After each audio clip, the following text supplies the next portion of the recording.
आज का हमारा लेसन है end of term by David ditches.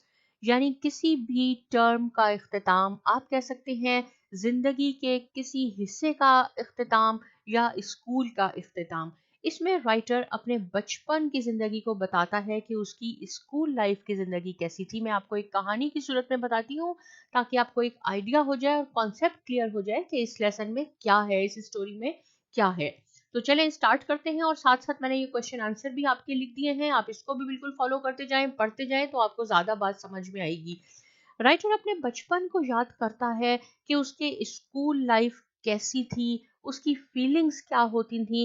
वो बताता है कि स्कूल जाने के लिए उसे सुबह उठना कितना मुश्किल काम लगता था। किसी टीचर की कोई लिखी हुई किताब थी, फ्राइडे थैंक गॉड, कि जुम्मे का दिन खुदा का शुक्र है। डेविड कहता है, यानी राइटर कहता है कि उस किताब का टाइटल उसकी स्कूल लाइफ को बिल्कुल सही बयान करती थी कि उसके लिए सुबह उठना और स्कूल जाना कितना मुश्किल काम होता था। राइटर के 3 बहन भाई थे। वो कहता है कि मैं और मेरा भाई एक रूम शेयर करते थे, जबकि बहन सिल्विया का अलग रूम होता था। वो कहता है जब सुबह काम करने वाली सीढ़ियां चढ़कर ऊपर आ रही होती थी और उसके कदमों की आवाज आती थी, क्योंकि लकड़ी की सीढ़ियां थी इसलिए उसकी आवाज आती थी कि वो आ रही है। उठे हुए तो हम होते थे जहनी तौर पे, लेकिन उसकी आवाज का इंतजार कर रहे होते थे कि उसकी आवाज हमें बहुत बुरी लगती थी जब वो हमारे नाम लेके कहती थी, डेविड, सिल्विया, उठो, स्कूल का वक्त हो गया है। और उसके बाद हमें उठकर स्कूल जाना पड़ता था। वो कहता है वैसे तो स्कूल लाइफ काफी इंजॉय करते थे, लेकिन स्कूल लाइफ को हमें बहुत ज्यादा मुश्किल बना दिया गया था। इतना ज्यादा होमवर्क मिलता था, इतना ज्यादा प्रेशर होता था हमारे ऊपर कि हम सोचते थे कि सुबह उठ के स्कूल जाएंगे और फिर हमारी वही मसरूफ जिंदगी शुरू हो जाएगी, और अब हम स्कूल की चक्की में पिसना शुरू हो जाएंगे। और पूरा हफ्ता हम वीकेंड का इंतजार करते रहते थे। वो कहता है कि जब वीकेंड आता था और कुछ वक्त तो हम ये सोचते थे कि हमें आज़ादी का मिल जाएगा, वो बहुत बेसब्री से वीकेंड का इंतजार करते थे। कहता है कि मंडे और ट्यूसडे तो बहुत ही मुश्किल से ज़्यादा गुजरते थे। जुमेरात को थोड़ी सी तसल्ली होती थी, थोड़ी सी खुशी होती थी कि वीकेंड आने वाला है। जुम्मे को जब वो अपने घर वापस आते थे तो वो कहता है कि हम ऐसे वापस आते थे जैसे जेल से कोई कैदी रिहा होके आ रहा हो। जुम्मे की रात भी अच्छी होती थी, सैटरडे को भी बहुत इंजॉय करते थे, बहुत मजा आता था। लेकिन संडे बहुत उदास गुजरता था कि टेंशन होती थी कि अब तो वीकेंड खत्म हो गया है, कल फिर स्कूल जाना है। संडे इसी टेंशन में गुजर जाता था कि अब वही प्रेशर वाली जिंदगी, प्रॉब्लम वाली जिंदगी फिर शुरू हो जाएगी। वो कहता है कि जब उसे छुट्टियां बहुत ज्यादा अच्छी लगती थी स्कूल से, वो बहुत पसंद करते थे और उनको बहुत मजा आता था। और कभी जब आधे दिन की छुट्टी मिल जाती थी तो हमें इतनी ज्यादा खुशी होती थी कि खुशी की इंतहा नहीं रहती थी कि हमें छुट्टी मिल गई। बस हर वक्त इंतजार होता था कि किसी तरह स्कूल से छुट्टी मिल जाए। कभी किसी इवेंट पर, जैसे कोई गेम्स हो गया, कोई सेलिब्रेशन है, उसकी छुट्टी मिल जाती थी, क्रिसमस की छुट्टियां हो जाती थी, तो बहुत ज्यादा खुशी होती थी। खास तौर पे वो बताता है कि ईस्टर की छुट्टियां जो पहले 3 हफ्तों की होती थी, अब वो स्कूल के मैनेजमेंट ने या एडमिनिस्ट्रेशन ने कुछ करके जो 10 दिन की कर दी थी, वो 10 दिन की रह गई थी, जो हम पे बहुत ज्यादा जुल्म किया गया था।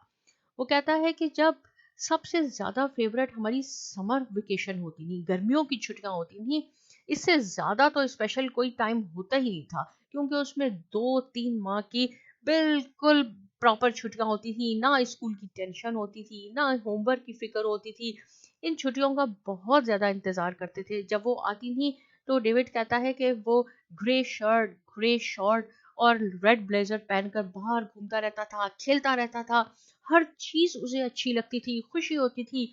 वो छुट्टियां जो ख्यालों में होती थी वो आ गई होती थी, और यकीन भी नहीं आ रहा होता था कि वो छुट्टियां आ गई हैं। वो खेलने में ही ज्यादातर अपना वक्त गुजारता था। लेकिन वो आगे बताता है कि ख्वाहिशात इंसान की जिंदगी में कभी पूरी नहीं होती। वो कहता है कि बचपन में उसे काफी ख्वाहिशात थी जिसको वो पूरा ना कर सका। वो मिसाल देता है कि बचपन में वो ट्राइसिकल लेना चाहता था, लेकिन वो नहीं ले सका। और लेकिन जब वो बड़ा हुआ तो वो बाइसिकल लेना चाहता था, इस वक्त भी वो बाइसिकल नहीं ले सका। उसने बाइसिकल कब ली थी? उसने बाइसिकल ली 21 साल में, जब वो यूनिवर्सिटी, एडिनबर्ग यूनिवर्सिटी में पढ़ा करता था। उसे स्कॉलरशिप मिली थी, उन पैसों से उसने बाइसिकल खरीदी थी। वो कहता है कि हम बहन भाई अक्सर आइसक्रीम की दुकान के बाहर या कोई टॉफियों की या मिठाइयों की दुकान के बाहर खड़े हो जाते थे और इस उम्मीद पर होते थे कि कोई हमें दे दे। अक्सर हम आइसक्रीम वाले को भी देखते रहते थे कि शायद वो तरस खा के ही हमें आइसक्रीम दे दे, लेकिन कभी ऐसा इत्तेफाक हुआ नहीं, किसी ने हमें दी नहीं।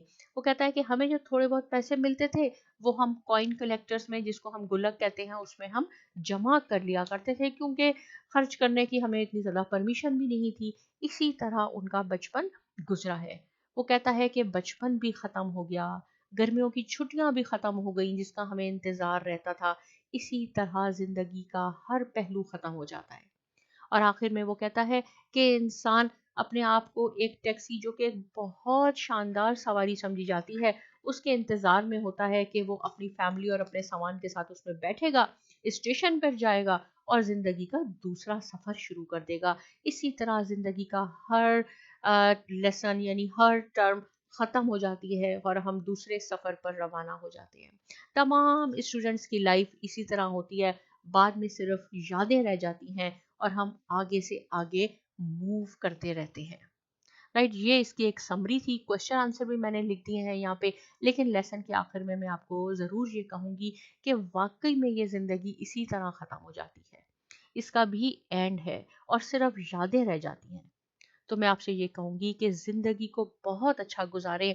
आपकी ज़िंदगी में काश का लफ्ज़ ना होना चाहिए, नहीं होना चाहिए कि काश मैं वक्त पे पढ़ लेता, काश मैं माँ बाप की खिदमत कर लेता, काश मैं सबके साथ अच्छा होता। काश को अपनी ज़िंदगी से निकाल दें, अपनी ज़िंदगी बहुत अच्छी गुजारें, ताकि आपके पास और सबके पास बहुत अच्छी यादें हों आपके लिए। राइट, कोई भी ऐसा पॉइंट है जो इस लेसन में आपको समझ नहीं आया हो, आप मुझसे ज़रूर पूछ सकते हैं, लेकिन आपने क्या करना है, इस लेसन को 1-2 मर्तबा आप खुद पढ़ लें। ये क्वेश्चन आंसर भी मैंने लिख दिए हैं, आपको कॉन्सेप्ट क्लियर हो जाएगा। आप इस पे 2 दिन लगा दें, 3 दिन लगा दें, समझ के एक दफ़ा पढ़ लें, कभी नहीं लाइफ में भूलेगा।